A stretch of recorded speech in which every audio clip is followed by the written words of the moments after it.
오늘은 한 번은 해야 할 질문이라는 제목으로 함께 말씀을 나누겠습니다. 새롭네요. 이렇게 이 모양으로 예배드리니까. 어느덧 2025년 마지막 주일이 되었습니다. 아직 며칠 더 남아있기는 하지만 오늘이 올해 우리가 함께 드리는 마지막 주일 예배입니다. 그리고 이제 앞으로 있는 모든 요일마다 다 이제 25년도의 마지막 요일들이겠죠. 마지막 월요일, 마지막 화요일 이렇게. 우리 아직 며칠 남긴 했으나 우리 옆에 있는 분들과 이렇게 한번 인사하면 좋겠습니다. 한 해 동안 수고 많으셨습니다. 네, 좀 한 해 동안 다들 각자의 자리에서 애쓰시고 수고 많이 하셨습니다. 우리는 올 한 해도 열심히 우리가 할 수 있는 최선을 다해서 신앙생활을 해왔습니다. 하나님을 믿고 주님께서 원하시는 삶의 자리를 지키기 위해서 우리가 애써왔던 한 해였을 거라 생각을 해요.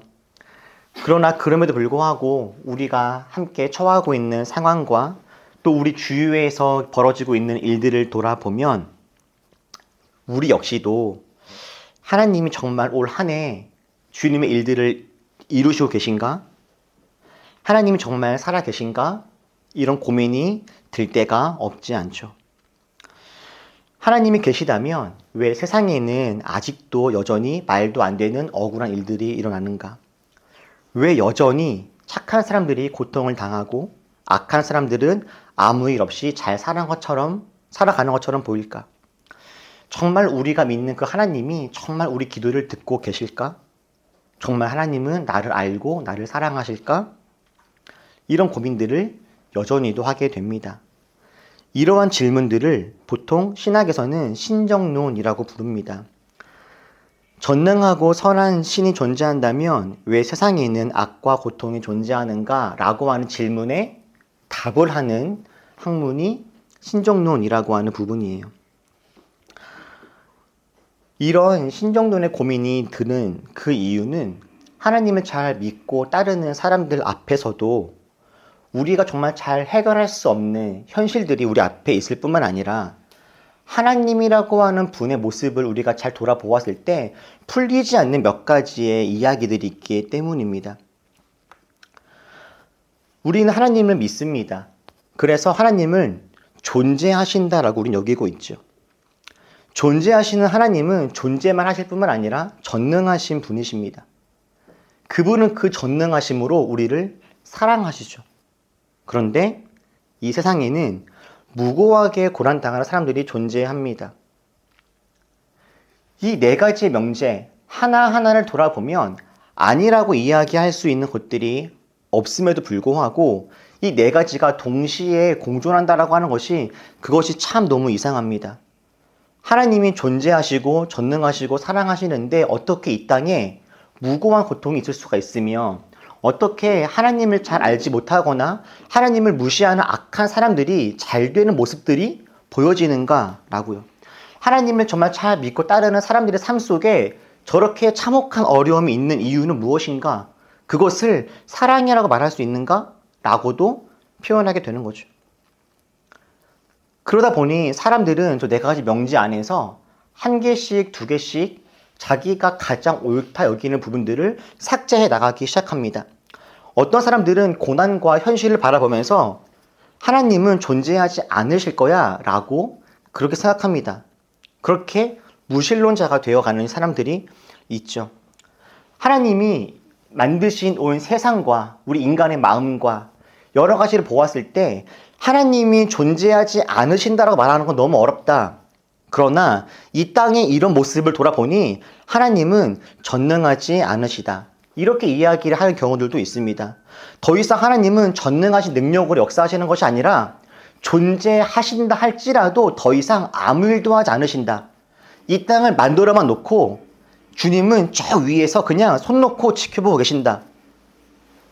때로는 어떤 사람들은 하나님은 그래야 하여서 지금 이 땅에는 무능하다. 이렇게 이야기하는 경우들도 있어요. 하나님이 여전히 전능하시다면 지금 이 세상을 이렇게 가만히 내비두고 있는 하나님은 선한 분이 아니다. 하나님은 사랑이 아니다. 하나님은 악할지도 몰라. 이렇게 이야기하는 경우들도 있고요. 하나님이 존재하시고 전능하시고 선하시며 사랑도 많으신 분이라면 이 땅 가운데 고통과 어려움이 있는 모든 이유는 고난당하는 사람 내 책임일 거야 라고 그렇게 여겨지기도 합니다. 이런 하나님과 고난 사이의 이 딜레마 속에서 많은 사람들이 갈팡질팡하면서 하나님은 어떻게 이 땅을 이렇게 이끌어 가십니까? 생각하면서 고민하고 질문하죠. 여러분은 저 중에서 어떤 것이 가장 틀린 명제인 것 같으십니까? 이 질문은 정말 아주 오래된 질문입니다. 수천 년도 더 된 질문이죠. 오늘 우리가 읽었던 이사야의 배경에 되어지는 이스라엘 사람들도 이거와 똑같은 질문을 가지고 있었습니다. 구약의 이스라엘 백성들은 자신들을 하나님의 선민이라고 여겼습니다.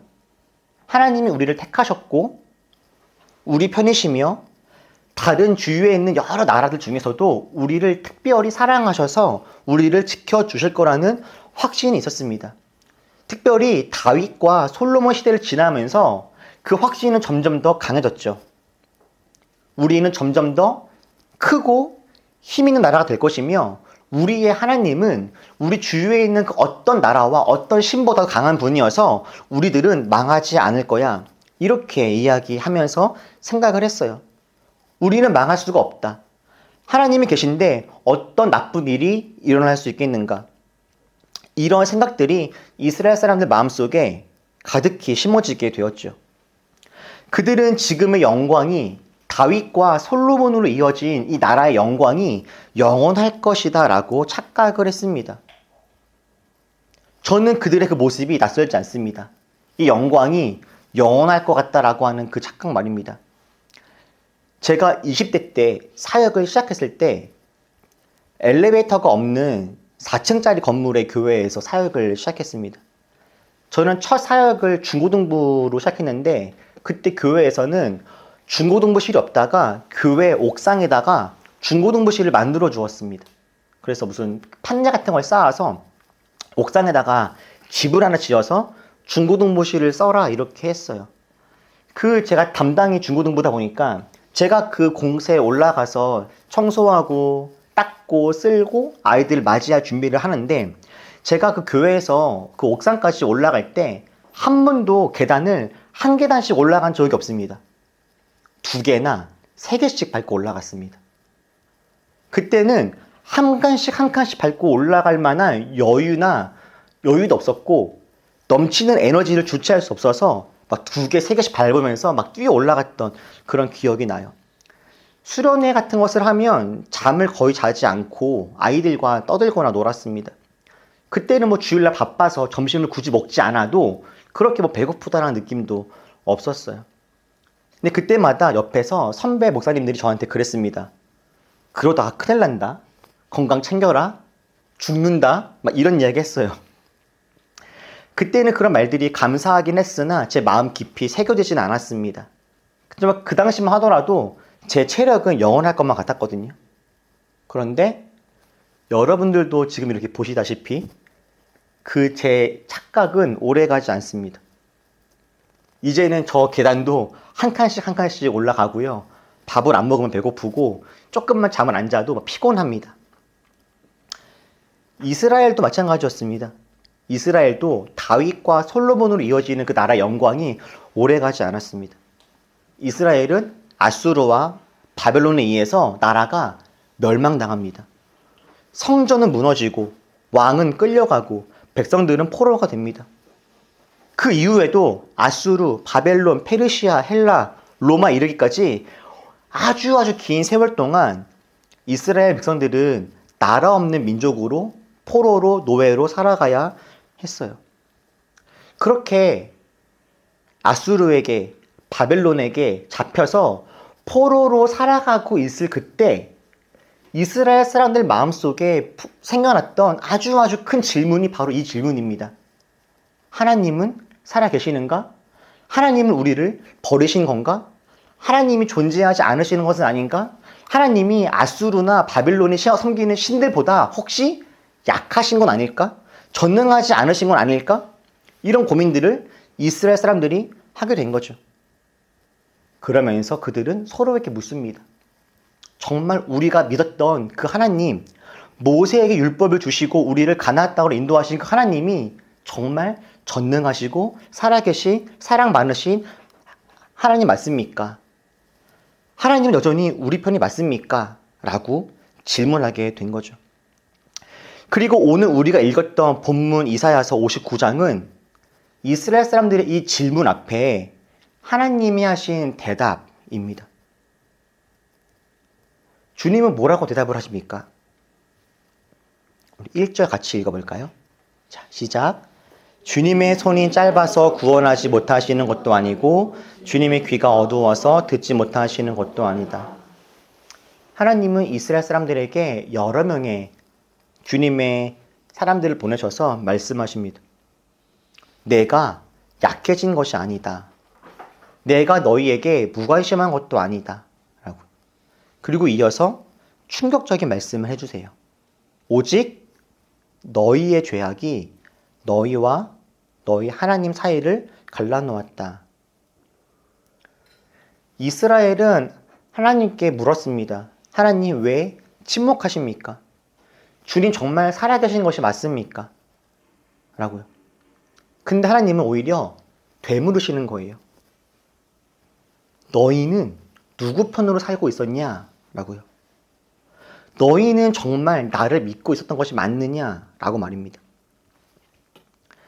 신앙생활을 하다 보면 한 번은 우리가 마주해야 될 질문이 이것입니다. 너희는 누구 편이냐? 라고요. 신앙생활을 하다 보면 우리는 하나님에 대한 질문이 생깁니다. 하나님은 어떤 분이실까? 하나님은 왜 이러실까? 하나님 내 삶을 어떻게 이끌어 가실까? 너무 당연하고 꼭 필요한 질문들입니다. 질문이 없는 믿음은 위험하죠. 건강하지가 않아요. 예수님께 세례를 주었던 예수님께서 사람들 중에서 이보다 더 큰 자가 없다라고 하는 칭찬받았던 그 세례 요한이요. 임신한 마리아를 안아주고 안전한 울타리가 되어주었던 엘리사벳의 아들이기도 했던 그 세례 요한은 자신이 감옥에 갇히고 예수님이 자기가 예상한 대로 일하지 않으시자 고민합니다. 저 사람이 메시아인 줄 알았는데 아니었나? 이처럼 하나님에 대한 고민과 예수님에 대한 고민은 세례 요한처럼 아주 훌륭한 사람들도 합니다. 하나님에 대한 고민과 하나님에 대한 질문은 우리에게 너무나 당연하고 필요한 것들이에요. 저는 요즘에 우리 은우가 하나님에 대해 질문할 때 아빠 하나님은 없는 것 같아 이런 이야기를 할 때 처음에는 속상하고 답답했는데 요즘에는 제가 이 세례 요한의 모습을 보면서 세례 요한도 이런 고민을 하는데 은우가 하나님에 대해서 갈등하고 고민하는 건 너무 당연한 것이겠다라는 생각을 하게 됐어요. 맞습니다. 우리는 하나님에 대해서 고민하고 질문하고 함께 알아가 보는 시간들을 가져야 됩니다. 하나님이 정말 살아계시는가? 정말 우리를 도우시는가? 나를 사랑하시는가? 하나님께 질문하면 하나님은 반드시 우리에게 대답을 해주실 겁니다. 혼자 답 찾기 어려우신 분들이 있다면 올리브교회에 또 저에게 성경 공부 과정을 신청하십시오. 풍삼초, 기독교 기본 진리, 풍삼기에 이르는 좋은 과정들이 있고 거기에서 여러분들이 아까 보셨던 저런 질문들에 대한 대답들을 함께 나누게 될 겁니다. 그런데 여러분, 우리는 이렇게 하나님에 대해서 고민하고 질문해야 되지만 우리가 신앙생활을 하면서 한 번은 꼭 해야 될 질문이 이것입니다. 나는 하나님 편인가? 말이죠.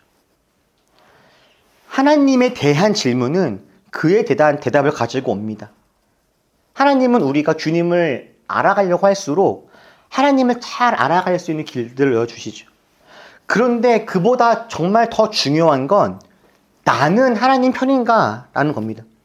하나님이 아무리 살아계시고 전능하시고 사랑이 많으신 분이다 할지라도 만약 우리가 하나님 편이 아니라면 하나님의 은혜와 사랑에 우리가 올바르게 반응하지 않는다면 하나님에 대한 우리들의 질문은 어쩌면 공허해질 수도 있습니다. 너희는 누구 편이냐? 너희는 정말 나를 믿고 따르는 게 맞느냐? 우리가 한 번은 해봐야 될 바로 이 질문은 사실 성경 전체에서 여러 번 반복되어지는 그런 질문들입니다. 엘리야 시대 갈멜산에서 엘리야는 이스라엘 사람들에게 이렇게 외칩니다. 너희가 어느 때까지 두 사이, 바알과 하나님 사이에서 언제까지 머뭇하려고 하느냐라고요. 여호수아는 가나안 땅에 들어간 사람들에게 말합니다. 너희가 섬길 자를 오늘 택하라. 가나안 땅의 우상이든지 하나님이든지 누굴 섬길지 오늘 택해라. 예수님은 주님을 따르고 있는 지자들에게 묻습니다. 너희는 나를 누구라고 생각하느냐? 라고. 성경의 질문은 늘 이것입니다. 하나님이 내 편인가? 가 아니라 나는 하나님 편에 서 있는가? 라고요.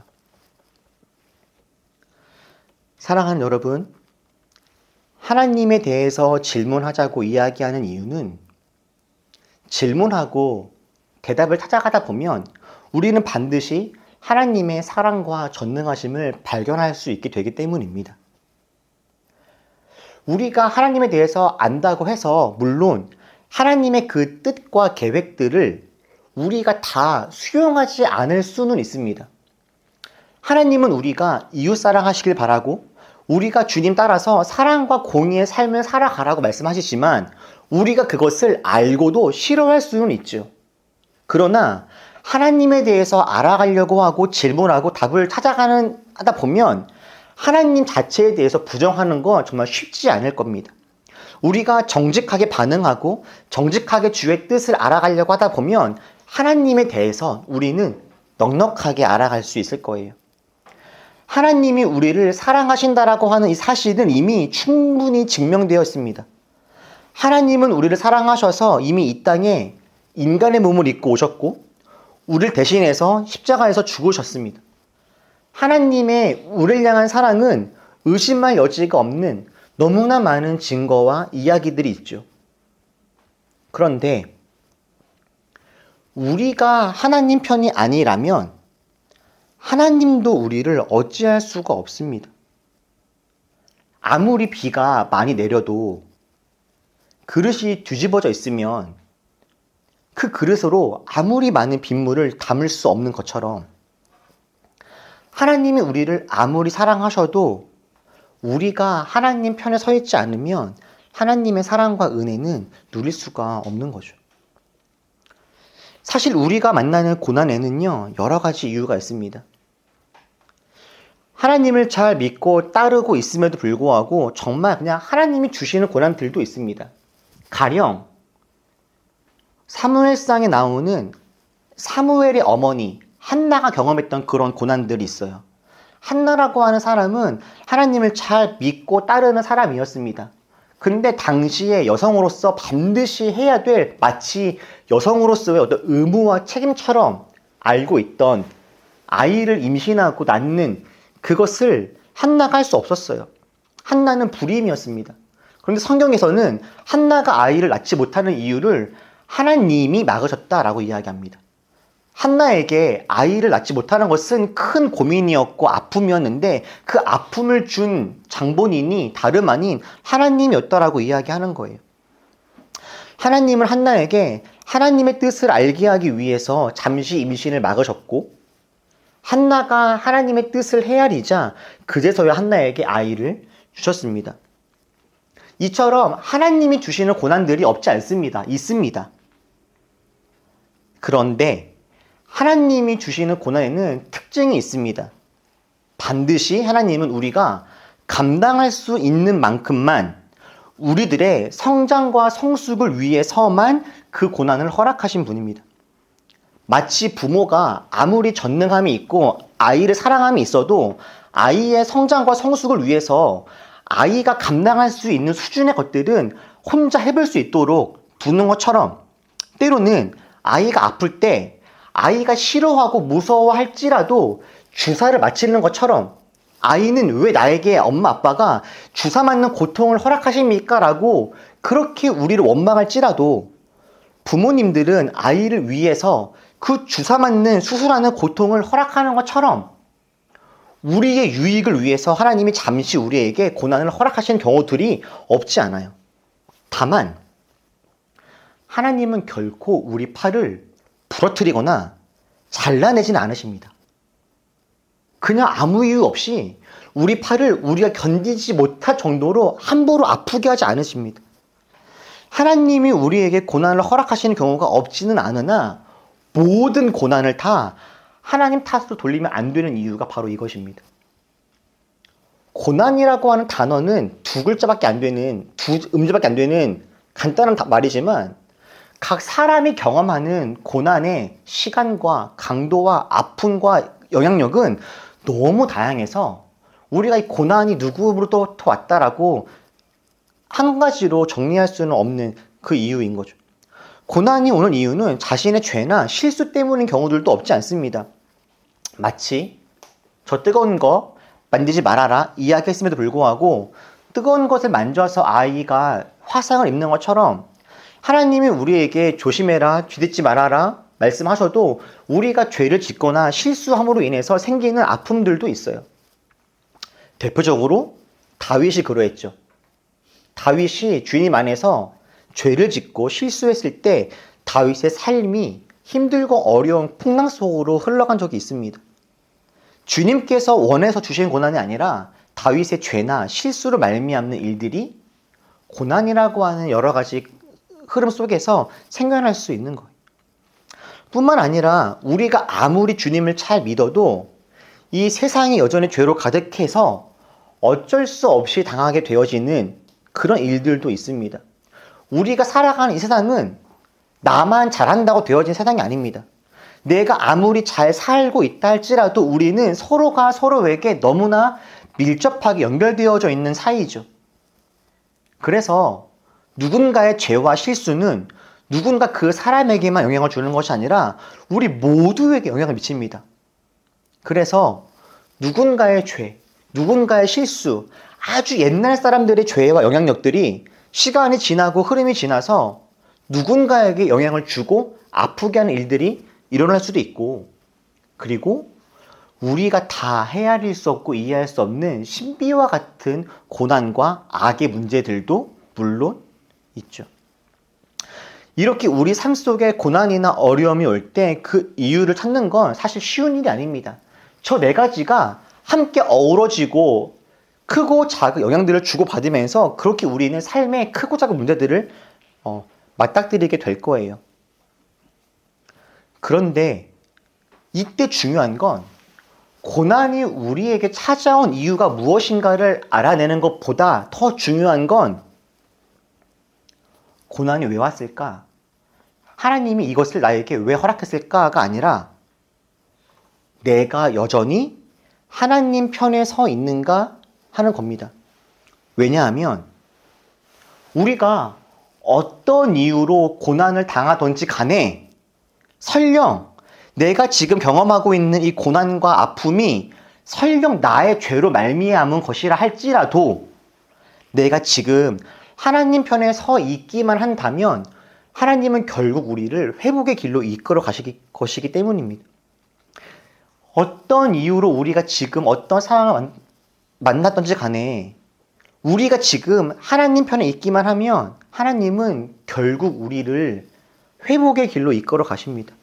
우리가 하나님 편이기만 한다면 언제나 우리 편이신 주님께서는 우리가 실수하고 넘어져 있더라도 우리가 다 이해할 수 없는 어떤 악의 문제와 세상의 죄로 말미암는 문제 때문이라 할지라도 하나님의 은혜와 능력은 우리들을 살리고 이기게 할 겁니다.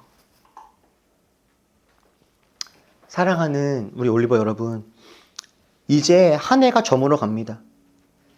25년의 마지막 주일, 이제 우리가 한 해를 돌아보면서 오늘 우리가 한 번은 함께 고민해 봤으면 좋겠습니다. 나는 정말 하나님 편에 있는가?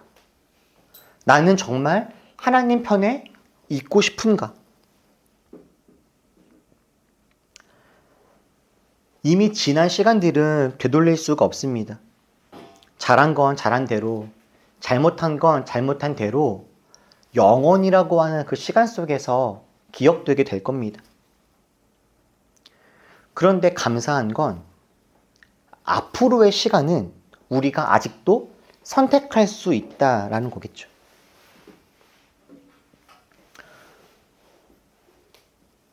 주님께서 오늘 우리에게 물으십니다. 넌 누구 편이냐? 주님이 이렇게 물으시는 이유는 나는 너의 편이다 라고 자신 있게 말씀하시기 때문입니다. 다가오는 새해에 우리들 하나님 편에 서 있었으면 좋겠습니다. 주님께서 기뻐하시는 삶의 자리에 나아가고 우리 삶에 지금은 다 알 수 없는 여러 가지 이야기들이, 여러 가지 삶의 문제들이 있을지라도 우리가 하나님 편에 있으므로 하나님이 주시는 은혜와 능력들을 마음껏 누리고 회복을 경험하고 그 안에서 기쁨을 충분히 누리는 그런 풍성한 삶을 살아내는 우리 모두가 될 수 있기를. 네, 하나님, 나는 주님 편입니다. 고백할 수 있게 되기를 주님의 이름으로 축복합니다. 기도하겠습니다.